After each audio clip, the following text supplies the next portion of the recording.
Ok, buenas tardes, soy Pablo Navarro de ActionSem y, ok,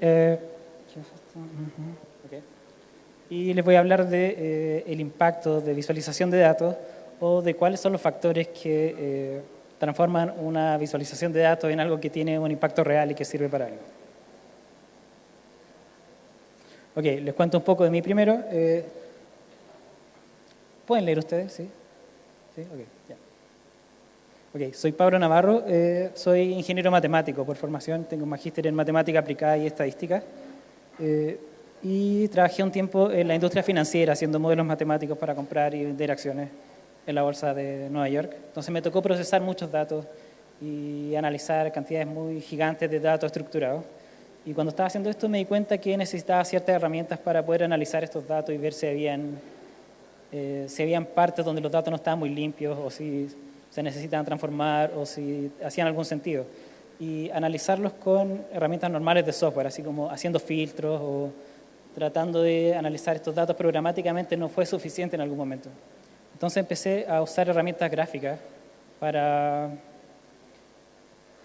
ver estos conjuntos grandes de datos, de varios teras de datos, de una sola vez y poder encontrar dónde estaban estas anomalías. Entonces empecé a interiorizarme como en hacer gráficos un poco más sofisticados que fueron cada vez más especializados y más específicos a la aplicación que estaba haciendo. Y en esta búsqueda de herramientas llegué a D3, que D3 es una librería JavaScript para hacer visualización de datos. Y bueno, tiempo después fui a una conferencia en Estados Unidos que era de visualización de datos, que era bien diversa, habían cosas más bien estéticas de instalaciones de arte basadas en datos o aplicaciones más prácticas, aplicaciones de periodismo de datos, y me di cuenta que era algo que se podía abordar y decidí salirme de esta cosa financiera y dedicarme a visualización de datos. Y empecé a trabajar como freelance por 2 años y algo, y en ese tiempo escribí este libro que se llama Mastering D3, está en Amazon, por ahí, que trata de esta librería, cómo integrar esta librería con otras librerías en proyectos de visualización más o menos sofisticados, entonces ahí si quieren le echan un ojo. A fines de septiembre también voy a estar en Estados Unidos, en Pittsburgh, dando un workshop acerca de cómo crear mapas interactivos con D3, en una conferencia bien antigua que se llama The Graphical Web, que lleva, no sé, como más de 10 años mostrando cada año tecnologías gráficas para la web. Como casi siempre hay algo de Canvas, SVG, nuevas tecnologías de rendering y eso. Entonces, bueno, voy a estar ahí a fin de año, si andan por allá, de casualidad, dense una vuelta por ahí. Y ahora, hace un año, estoy trabajando en ActionSem, que es una agencia es una agencia de producto, en realidad, donde generamos productos para clientes de software, pero también generamos algunos productos internos, y esos productos internos han sido muy exitosos. Uno de esos es ZenHub, que es en el que yo trabajo ahora. Que ZenHub es una extensión de Chrome que agrega herramientas a GitHub. Es gratis para open source, así que échenle una mirada y es muy bueno. O sea, le agrega todas las cosas que les faltan a GitHub, que no están. Por ejemplo, a los issues les puedes hacer como un +1 y puedes como usarlo como sistema de votación. Tiene un tablero Kanban integrado y como esta burn down chart para ver el progreso de los proyectos, entre hartas otras cosas. Entonces, échenle una mirada, está bien bueno. Ok, entonces pasemos a hablar de visualización de datos. Ok, primero un outline de lo que vamos a ver en esta charla. Primero vamos a discutir qué es visualización de datos, porque esto es relativamente reciente, ¿cierto? Tendrá el concepto, no sé, bueno, algunos años, pero la disciplina en realidad es un poco más antigua, entonces vamos a ver si es que vamos a discutir una definición posible. Vamos también a discutir un poco por qué es más relevante ahora que antes, o por qué se está escuchando tanto ahora y no hace 20 años atrás. Después vamos a discutir algunos aspectos que son como importantes cuando estamos creando visualizaciones de datos, a considerar que van un poco más allá de la tecnología que uno elige en particular. Y después voy a terminar mostrando algunos ejemplos de cosas interesantes. Ok, entonces, ¿qué es la visualización de datos? Okay.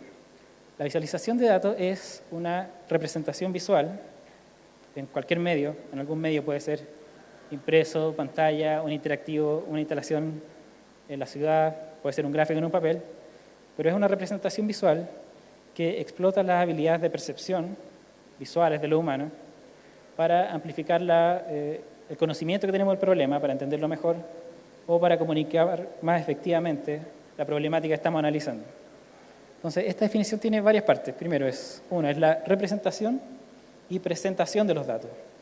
O sea, quiero ver cómo voy a tomar estos datos, que en general son números, categorías, etiquetas, y cómo los voy a presentar de una forma, ahí está la otra parte de la definición, visual, ¿cierto?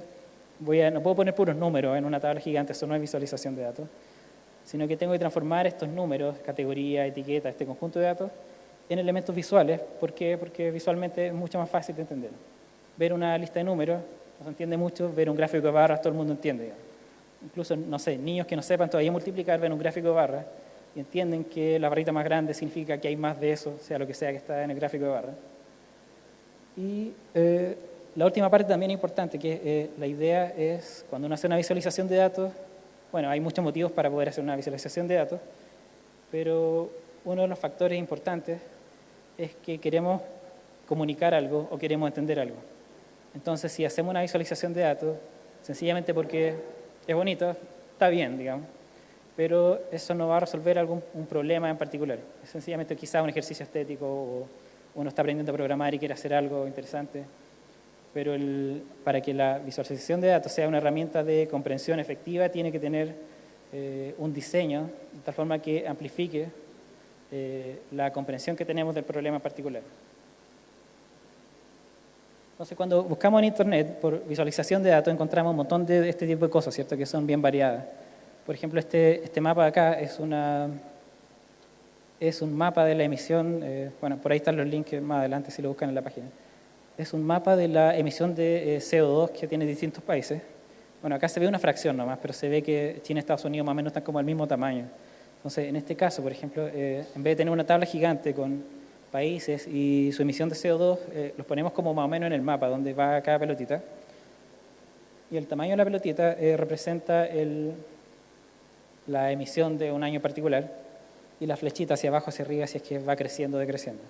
Entonces, ustedes miran este mapa y cualquier persona sin tener conocimiento de ni siquiera qué cosa es el CO2, ¿cierto?, va a ver y va a decir, ok, si China o Rusia o Estados Unidos tienen la pelotita más grande, significa que ellos emiten más y los otros menos, ¿no? Entonces, cuando, no sé, se discute así como, no, si es culpa de China, es culpa de Estados Unidos, entonces ahí se pueden ver como las pelotitas, ok, ¿quién realmente tiene la culpa?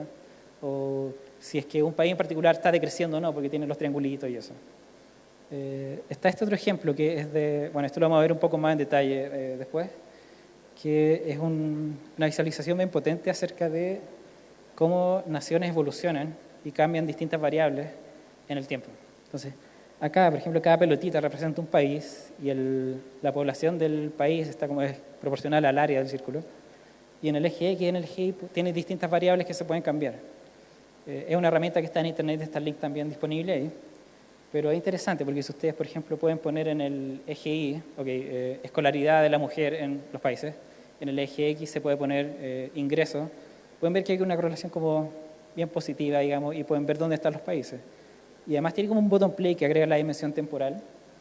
Entonces, si apretan play, los países empiezan como a moverse, y ahí ustedes ven qué países van así como hacia arriba, digamos, que van mejorando en las dos variables. Y algunos países que tienen como, digamos, accidente histórico, digamos, que en algún momento se van para abajo en una o en las dos variables. Incluso en tres podría ser incluso la dimensión del país que empieza a achicarse, que no sé, por ejemplo, una guerra, disminuye la población. Esta otra visualización también es como algo que se ve harto, que son mapas con datos. En este caso creo que son los vuelos internacionales de algún aeropuerto. Pero también es interesante en este caso, por ejemplo, no hay mucha información así como puntual o detallada que se pueda tener, pero lo que uno se queda con este ejemplo es con la cantidad masiva de vuelos que hay de un lado a otro. De hecho, este es solamente un aeropuerto el que se está mostrando ahí, pero eso, si uno grafica todo, digamos, eso es como lo que uno comunica, sin llegar al detalle, porque las líneas no se alcanzan a distinguir muy bien, pero ves sencillamente que son muchas. Entonces, lo que se comunica acá es la masividad de los viajes de un lado a otro.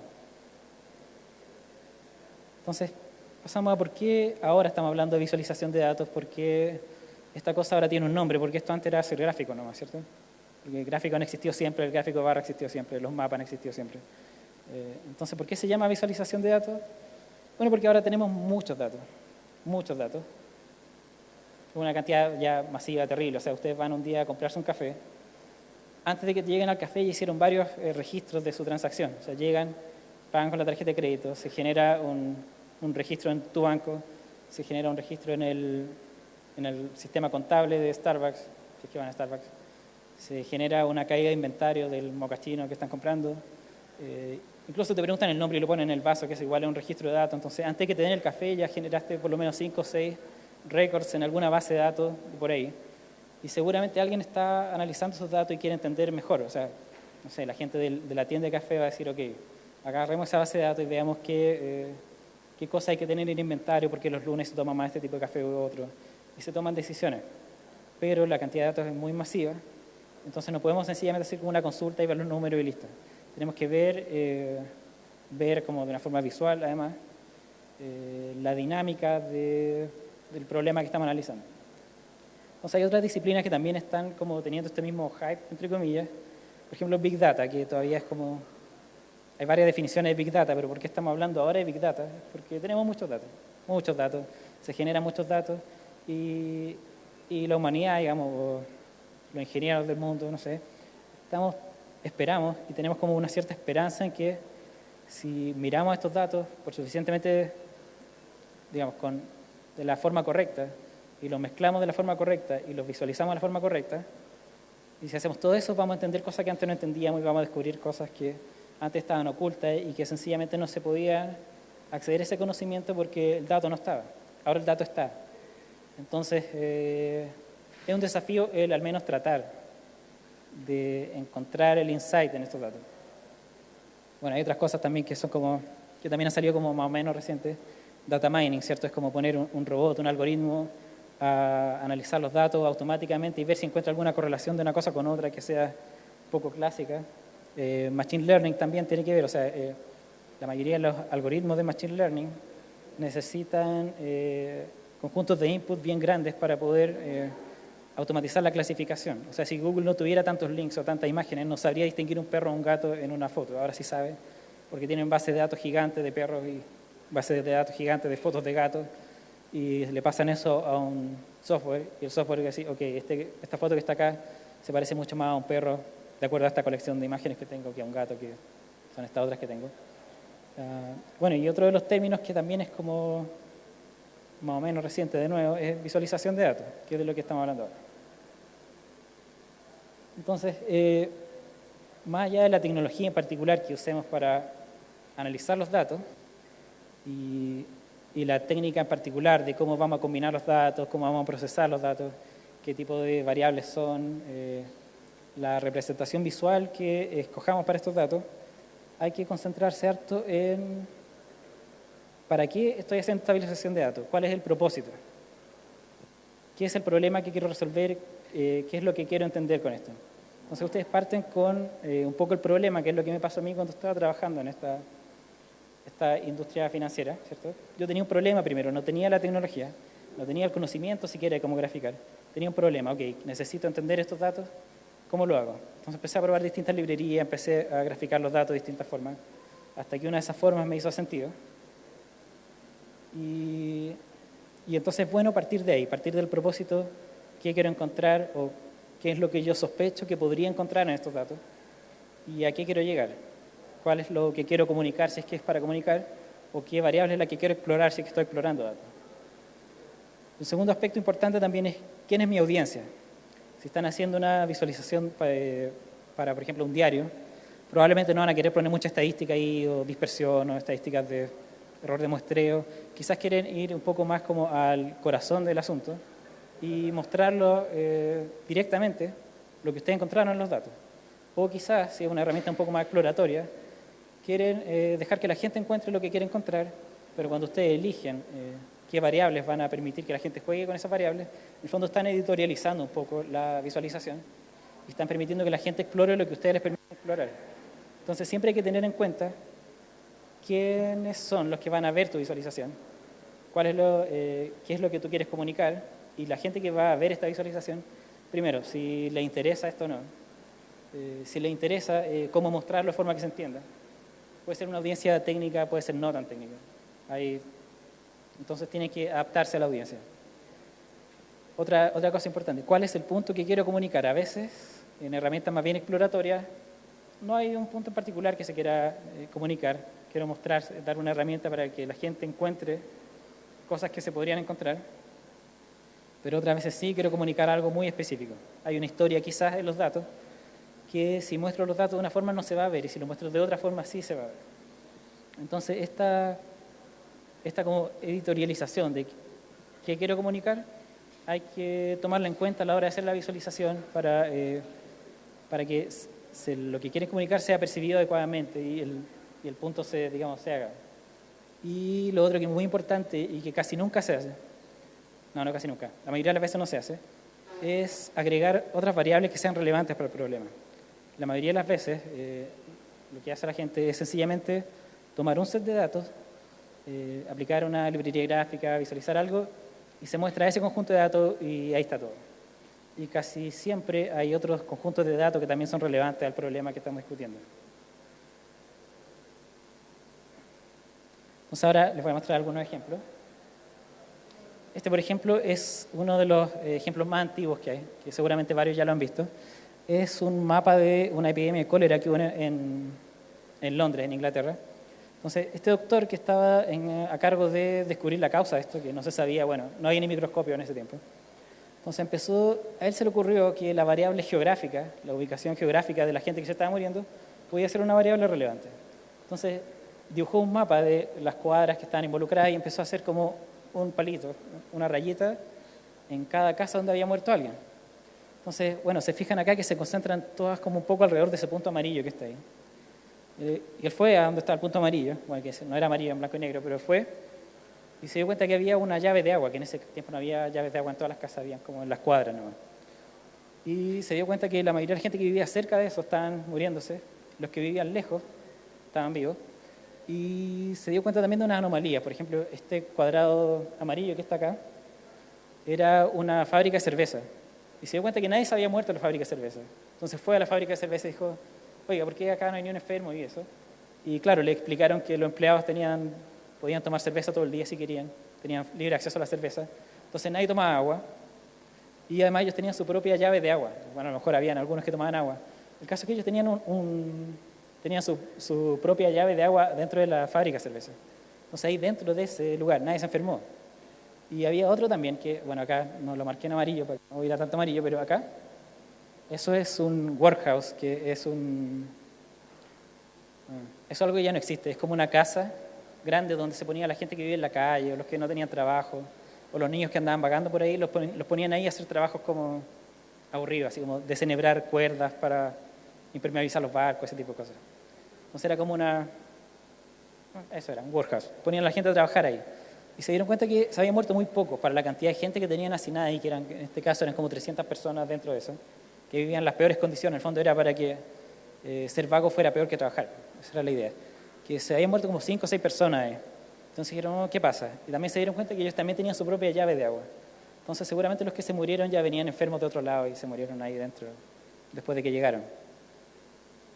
Entonces este es uno de los ejemplos en que, bueno, ahora es bien natural, digamos, pensar en la variable geográfica, pero en ese tiempo no lo era.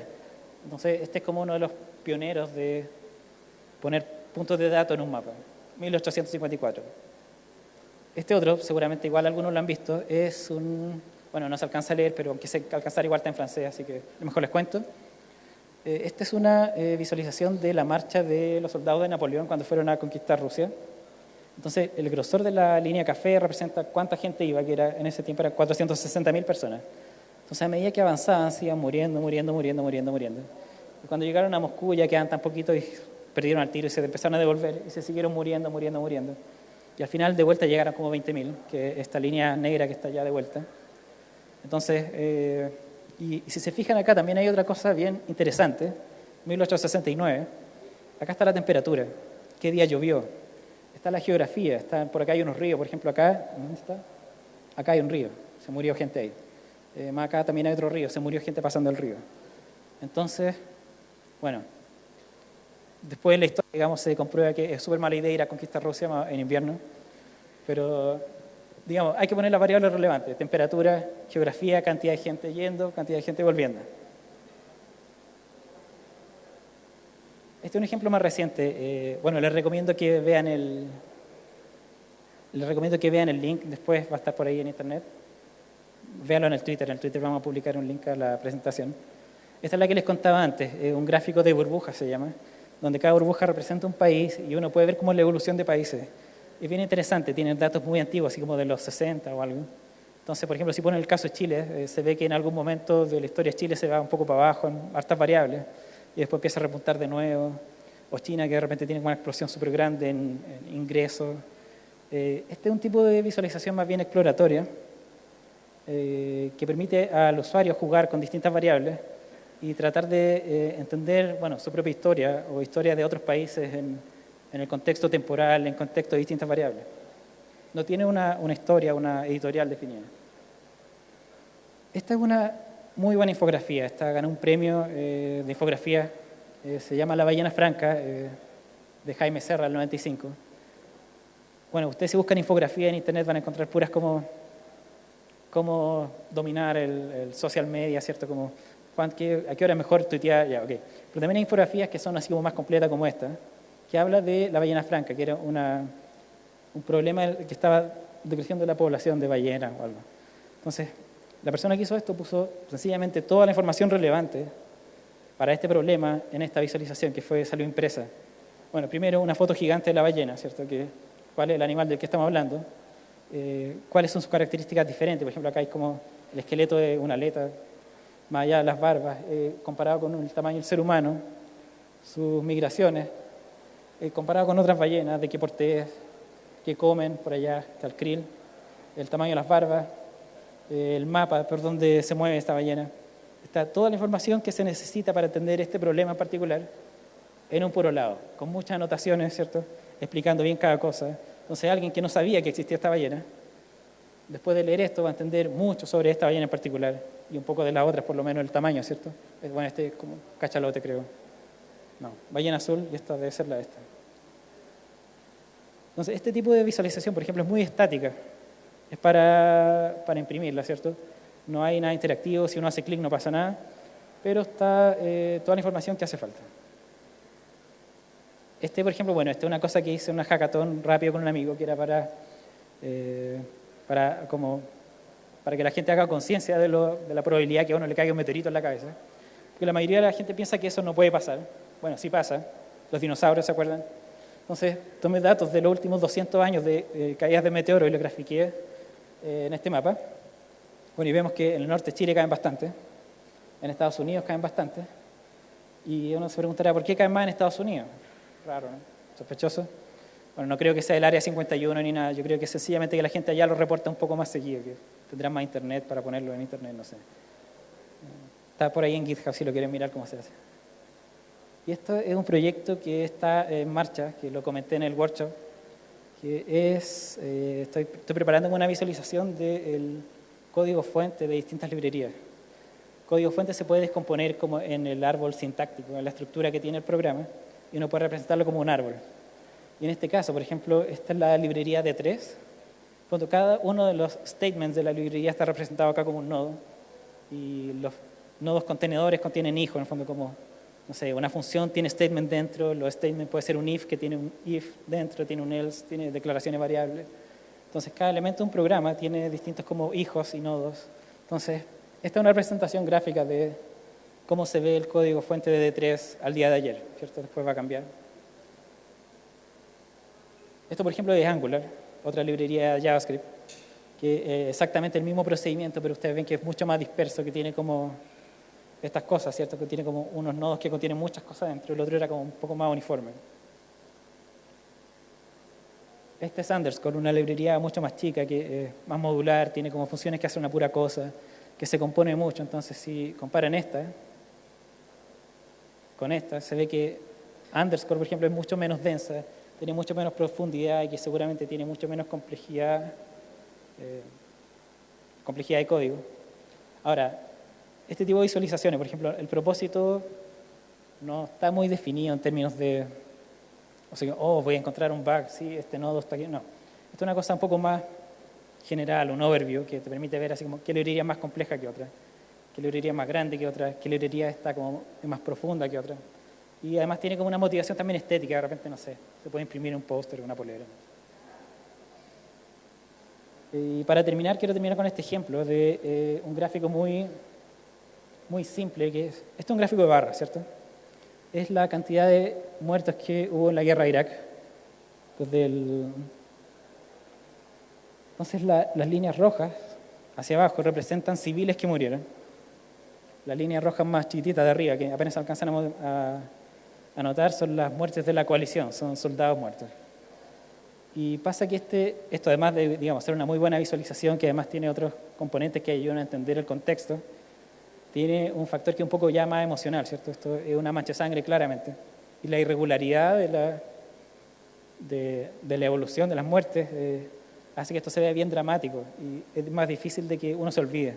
Entonces, además del propósito, y además de combinar bien los datos y de buscar otras variables que son relevantes al problema, de repente, si es que se puede, conviene agregar un componente emocional que haga a la gente tener mejor memoria, acordarse mejor de lo que vieron y pasar mejor el mensaje, ¿no? Que ir a la guerra es malo en general. Gracias.